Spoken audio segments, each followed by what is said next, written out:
Stop twirling that keychain. You're making me nervous. Easy, Joe. You're blowing your top, kid. Don't call me kid. Now, look, Eddie, I'm trying to be calm. Trying to be calm ain't easy with a guy like you. Now, tell me what happened and tell me fast. Solid. Nothing to get excited about, kid. Don't call me kid. Now, look, I'm your boss, Joe D'Angelo. You call me Mr. D'Angelo or Joe. But you don't call me kid. You get that? Okay, kid. What? You want a report? Here it is. I passed 2 of the $100 bills you're making in competition with the government. No trouble. You like that? 2 of them, huh? Yeah, that's good. Where? One of them I got rid of down at the restaurant on Green Street. No trouble. Uh-huh. The other I got rid of at the haberdashery. Guy looks the bill over good, and he gives me the change as nice as you please. We're in business, Joe. Yeah, you bet your life we are. Only this local stuff is small time, see? Tell you what I want to do now, Eddie. Yeah? I want you to make contacts in different cities. Sell them the counterfeit bills I make. Can you do it? Natch. Push over. What do you want for him? 25%. I want $25 of good dough for every $100 phony. Can you get it? I'm gonna get more than that, kid. I'm getting $30 instead of 25. Okay, I could use the other 5. Yeah, maybe you can, kid. The other 5 goes to me. That's my commission. Don't start anything, Eddie. Remember now, you just work for me. You do like I tell you. Yeah, who takes the risks of passing the queer? You? No, me. And I'll get what I can for you here. Don't you forget, the FBI would like to know what you're doing. Now that that's settled, I think... Wait a minute. Georgie! Georgie, come in here. Hey, what is this? You'll find out. Come in, Georgie. Really, Mr. D'Angelo, I wish you wouldn't scream my name. It's disturbing. Well, what is it you want? Georgie, Eddie here is, getting ambitious. Might have expected something like that from him. Look at what he's wearing. The suit coat is 3 inches too long, that keychain is in horrible taste, and the color of that suit, midnight blue. Hey, what is this, a lesson in what I should wear? What do you want with Georgie, Joe? You'll find out. Georgie, you're a good boy. So I'm gonna let you have some fun. Right now. Hey, let go of my arm. Hey, Joe, hey, Mr. D'Angelo, Go ahead, let go, will you? Georgie. I can't hold this character all day. Joe, let me go, will you? That it? Of course Joe. I have. Right here. Joe, let me I'm go. ready to use it. Joe, no!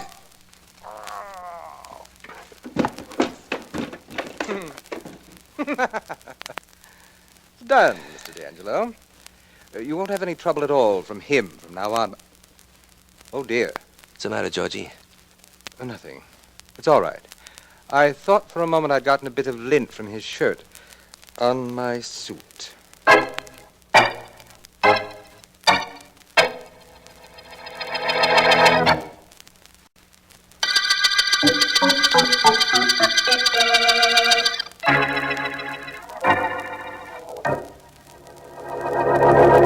But, Mr. Markham, my boy is gone. And he was a good boy, Mr. Markham. I'm sure he was, Mrs. Macon, but there isn't anything I can do. Oh, you can't. I'm district attorney. You want the police department, Bureau of Missing Persons. No. I'll get them on the phone for you. No. It is not them I want. You and your friend Philo Vance, I hear about Mrs. you. Macon, I read about the 2 of you. And now my Eddie is missing. You can find him, Mr. Markham. He's a good boy. Well, if it'll help you any to tell me about him, Mrs. Macon, go right ahead. I'll turn the information over to the proper authorities. And Mr. Markham, last night, Eddie, he does not come home. All the ways he comes home. Every night. Last night, he does not come home. 3 weeks ago, he quit his job. It's a good job, Mr. Markham. He was a shipping clerk. Go ahead, Mrs. Macon. After he leave that job, he have more money than when he work. Well, I said to him, Eddie, I said, where you get this money? But they won't tell me. And now he's gone. Something has happened to him, Mr. Markham. You have got to find out what it is. You and Mr. Vance. I hardly think this is a matter for Vance, Mrs. Macon, but I can promise you this. I have a description of your son yes. and the photograph you brought me. Yes. I'll do what I can to find him. You can depend on that. I'll do what I can.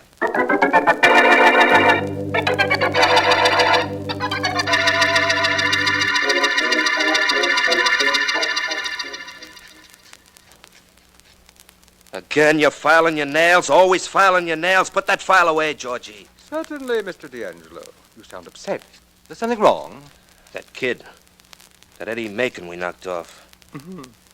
We don't need him, I assure you. I'm quite capable of passing all the counterfeit bills you make, and of making connections to have them passed in other cities.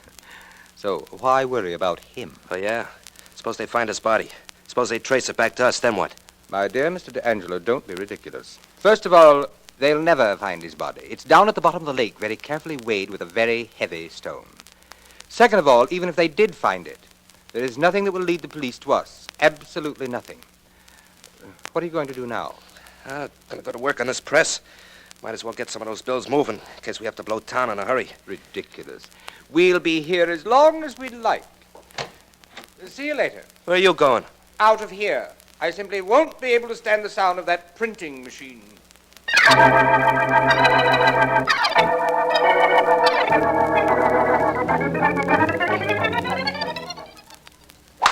Beautiful drive, Vance. Thank you, Markham. Beautiful drive, beautiful day for golf. What more could a man want? What's wrong with a beautiful dame? That wouldn't hurt none. A caddy has something there, Vance. Yes, he has. But a beautiful girl might lead to trouble.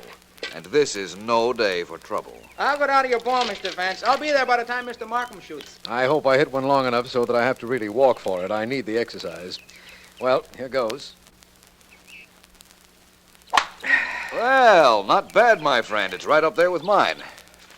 Come on, let's go. Right. Oh, by the way, Vance, there was a woman in my office to see me this morning. Uh-oh. Quite an old woman. Her son had disappeared. From what I gathered, he was a good boy who met a wrong crowd. She was terribly worried. That's one of the things you can always depend upon a mother to do. Worry. Did you turn it over to the Missing Persons Bureau? Yes, but they haven't uncovered anything. Oh, well, I don't imagine we should concern ourselves with it. After all, it is a beautiful day. Wonder where my shot landed. Our caddy is standing down the fairway a bit.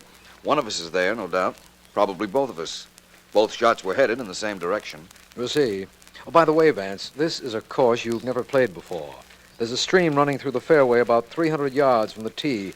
That should be about 100 yards from where our shot landed. Water hazard in the middle of the course, eh? Definitely unfair. Natural hazard, I believe. But a good brassy shot will carry it over onto the green. Well, here we are. And both together, as I imagined.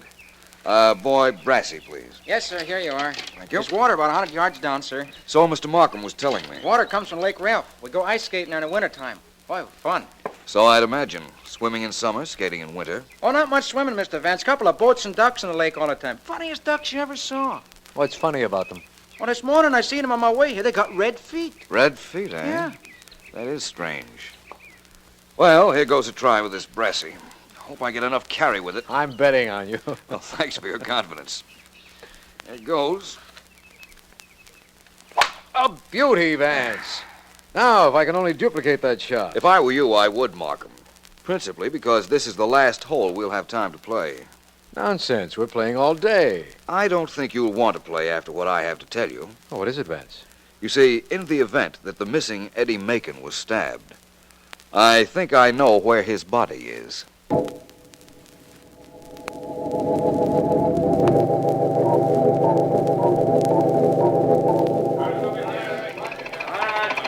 Well, Vance, the police driver found Eddie Macon's body at the bottom of Lake Ralph, and it'll be brought to the surface any minute now. But how did you know it would be there? The clue of the red ducks, Markham. Remember what the caddy told us? The only thing that would account for red feet on ducks would be blood in the water. And blood in the water could come from a body if it had been stabbed. Wait a minute, Vance, please. If there were blood on the water, it would have been noticed, wouldn't it? Certainly, but the blood became dissipated in and by the water, Markham. Only before it had, the ducks swam over the spot where the body was located, got blood on their feet, and then went on land. I'm enjoying this, Vance. You're even able to trace the movements of ducks. What a man. Well, it's reasonably simple. On land, the water from the ducks' feet would dry, but the blood would cake and be retained in the webbing. I suppose that's right. In fact, I know it's right now. Oh, we've got men going all through those bushes on shore here looking for some tie-up with the crime. I hope they find something. Merely getting the body will tell us nothing, I'm afraid. I'm going to enjoy working on this case even more than I usually enjoy working on a murder case. Why? Because the killers spoiled our golf game? Yes, that and the fact that we're not going to have very much to work with, if anything. You're a strange man, Vance. The tougher the problem, the greater pleasure for you. Most of the time, it's the other way. Well, that's Sergeant Heath's voice. Over here, Heath. From the tone of the sergeant's voice, I'd say he'd found something. I certainly hope so. Hi, Mr. Markham. Well, hello, Vance. You're here on this case, too, huh? That's right. It's because of Vance that we're here on this case, Heath. What's up? Well, one of my men was beating around the bushes, came up with this glove. It's all blood-stained, but all identification's been removed. Let me see that, will you, Heath? Sure, here you are. Thank you. Hey, what are you turning it inside out for? I told you all the marks have been removed. Yes, you did. Oh, even the button's been yanked off. Guess it had the name of the maker on it. Well, that's true, of course, but this glove is very informative just the same. What do you mean, Vance? Well, for one thing, it hasn't lain in the bushes very long, which means it probably was thrown away by the murderer of Eddie Macon, who's only been missing 24 hours. Well, so what? What good is that if we can't tell anything about the murderer? We can tell a lot about him from this glove, Heath. Huh? If I were you, I'd send out an alarm for a tall, thin man about 6'2", immaculate in dress, left-handed, carries a walking stick, and, yes, he's blonde. Huh? Vance, how in the world do you know that? Let's get in your car and drive over to see Eddie Macon's mother, Markham. I'll tell you all about it on the way.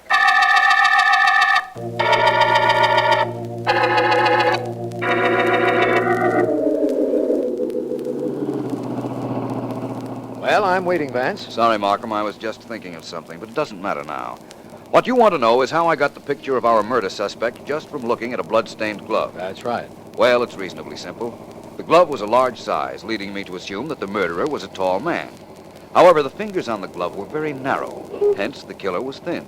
But the way he dressed and the fact that he was left-handed and carried a stick. Most men who carry a stick are meticulous in dress, Markham. And the glove was a little worn between the index finger and the inside of the thumb. Only a stick would cause a worn spot, such as I noticed in that particular place. Well, granting all that, what about the fact that he was left-handed, that he was blonde, that he was well-dressed? Left-handed? Well, the glove we found was a left glove, and apparently he carried his stick in his left hand. Blonde? I saw a very small blonde hair on the inside of the glove. The police laboratory would have detected that, I'm sure. And what about the business of his being well-dressed? There were traces of liquid nail polish on the tip of the inside of the fingers, Markham. Apparently, after his most recent manicure, he was in a hurry and didn't give the polish a chance to dry. That's all there is to it. That and the fact that most men who carry a stick are well-dressed. It certainly sounds simple the way you say it. And it's just as well that the explanation's over, because here's Mrs. Macon's house. Oh, she knows about her son. Yes, Heath telephoned her. I imagine she's all broken up. She was almost hysterical when she came into my office to report him missing. Well, we'll soon find out. Coming, Markham. Of course. What do you expect to find here, Vance? If we're lucky, Mrs. Macon will be able to tell us which of her son's friends answers the description I feel fits the murderer. That'll certainly simplify this case. Yes, it will. And it's one reason that I don't believe we'll find anything. The bell, Markham. Right. There's one thing I hate. It's dealing with hysterical women, Vance. We may have a surprise in store for us there, too, Markham. Yes? Oh, it is Mr. Markham. Yes, hello, Mrs. Macon. This is Philo Vance. You remember you asked me to get him to help find your son. Yes, and you would not do it. It wouldn't have done any good, Mrs. Macon. Your son was already dead when you came to see Mr. Markham. Perhaps. What is it you want? We have a description of a man we believe might be your son's murderer. We'd like to know if you knew such a man. What does he look like? He's tall, blonde, dresses very well, carries a walking stick, quite thin. I don't know anybody like that. And neither did my son. You can't help us? You could not help me. I cannot help you. Good day, gentlemen.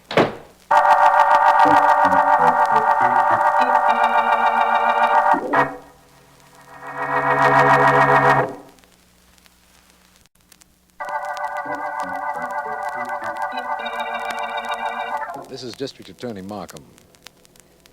The Red Duck murder case began with the finding of the body of Eddie Macon, who had been stabbed. From a glove discovered near the scene of the crime, Philo Vance has constructed a detailed picture of the killer. So far, we have been unable to find a man answering the description. At this time, he might be almost anywhere. In a taxi, in the park, in a shop, on his way. Come, my man. Please, just wrap it up and give it to me, and I'll take it with me. I have my car outside. Just one moment, sir, please, if you don't mind. One moment. What for? I'm in a hurry. Yes, but you've given me a $100 bill. I'll have to get the change from the back of the shop.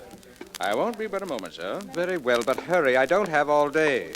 Fine thing. Shopkeeper who can't keep change for 100 in his register.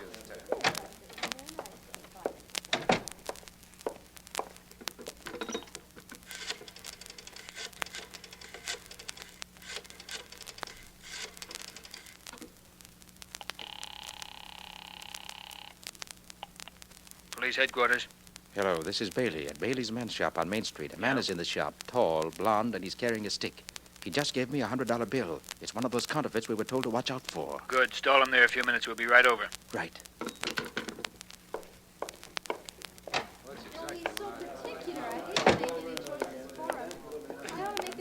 Sorry to have kept you waiting, sir. But I'll have your change in just a moment. Very cute, weren't you? But you don't trap me. I'm getting out of here. What? Hey, you, stop! Stop! Excuse me, please. Pardon me, please. Stop him, somebody! Somebody stop that man in the roadster there! Hey, you! You in the car, stop! Okay. Get off, you fool, get off. Oh, no, my friend, I'm hanging under this door. I warn you to get off. This gun will change your mind. Oh! Get off or I'll slam it down on your other hand. There. Oh! Now, off!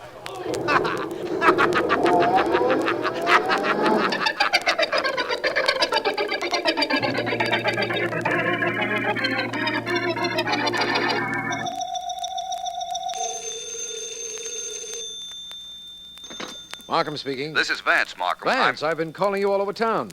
We're hot on the trail of the blonde killer. He's tied up with a counterfeit ring. Did you know that? No, tell me about it. He tried to pass a counterfeit bill, and the shopkeeper almost grabbed him. He answers your description perfectly, by the way. Good. Well, it isn't so very good. We still don't know where to locate him. Well, that's why I called you. I can tell you where he lives. What? Sergeant Heath and I made a very thorough canvass of custom tailors, better-type haberdashers, and barber shops, and finally found our blonde friend's manicurist. I asked Heath to let me take it from there. Well, that's fine with me, but do we grab our blonde counterfeiter now? No, Markham. We're not ready for that yet. You meet me at the address I'll give you in a moment, and we'll make plans to break up the whole counterfeit ring. We'll break that up and get our murderer at the same time.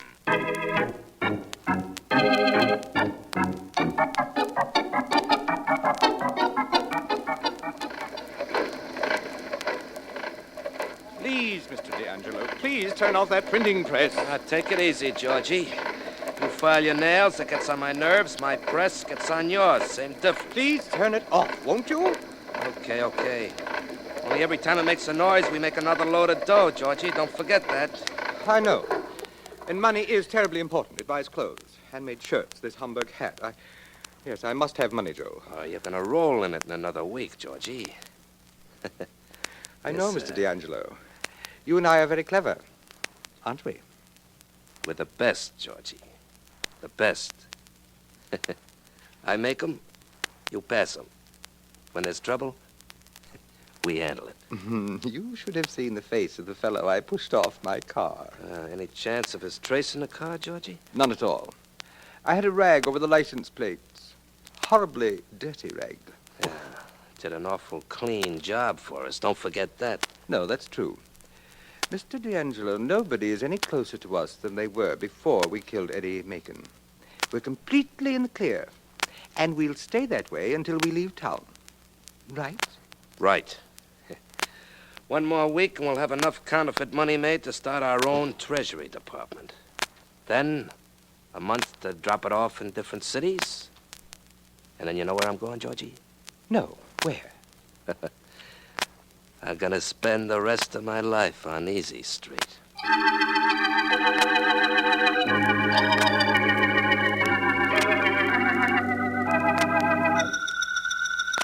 Any answer yet, Markham? No, Vance. I'm still holding the phone, and the operator's still checking for the address. Quite a nice apartment the blonde killer has, isn't it?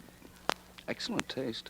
I'm still not quite sure how you found it, Vance. Well, Markham, his type of man had to have his nails done very often, usually by the same manicurist. Sergeant Heath and I found a manicurist at one of the better hotels who had a customer answering our description. She once had to go to his apartment to do his nails and remembered the address. It was as simple as that. Vance, everything is simple once you set to work on it. I sure wish this operator would answer. I wish our blonde friend had been here when we broke into his apartment. All we found was that telephone number on his pad. What happens after the operator gives us the name and address belonging to that number? It all depends on who the number belongs to. If we think I'm sorry to keep you waiting, Oh, wait a minute, sir. Vance. It's all right, miss. I'm still here. The number is listed under the name of Joseph D'Angelo, printer, at 484 Jean Street. D'Angelo, printer. Thank you very much. Vance, I know, I heard. Well, it's all starting to tie up now, Markham. You get Heath and a squad of men. I'm going to 484 Jean Street.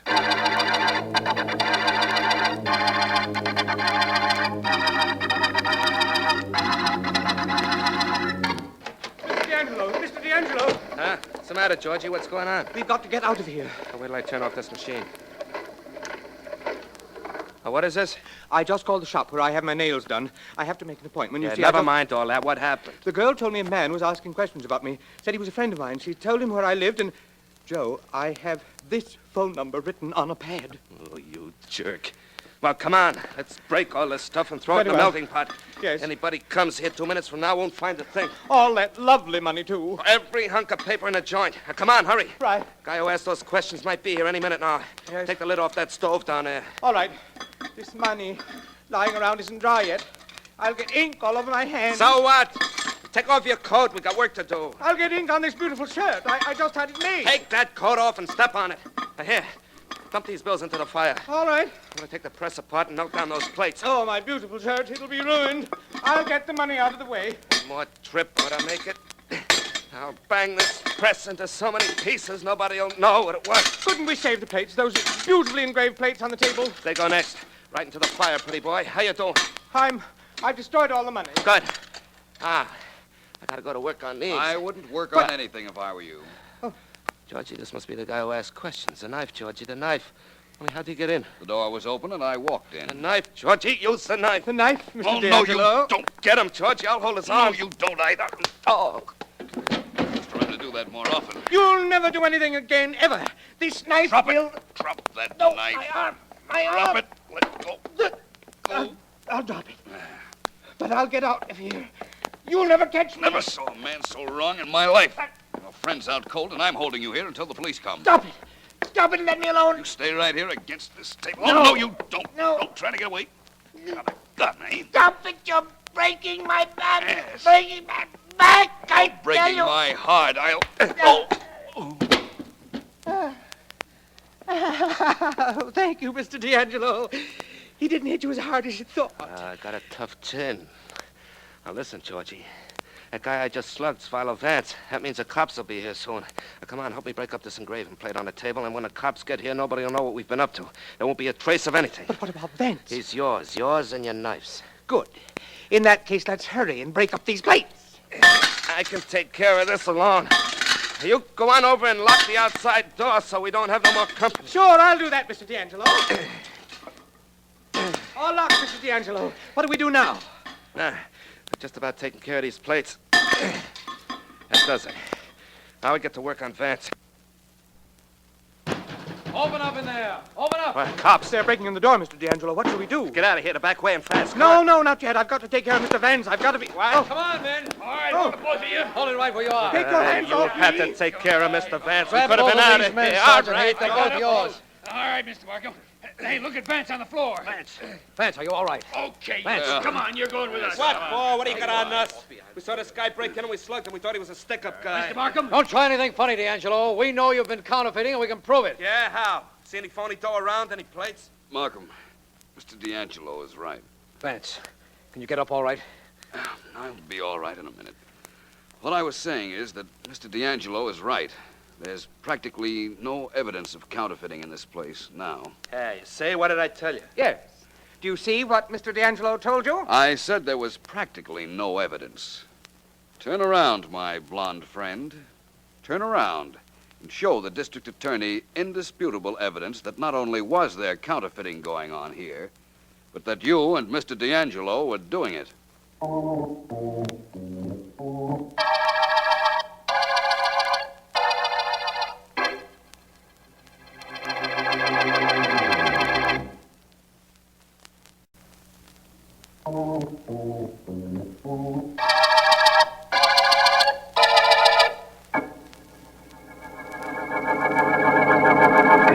Not much to discuss in this case, is there, Markham? Just one thing, Vance. Our blonde friend George in the back of his shirt. Oh, that. Well, I suspected that D'Angelo and George would break up their plates if they succeeded in overpowering me. So, before they did, I forced George in his clean white shirt up against the engraving plate.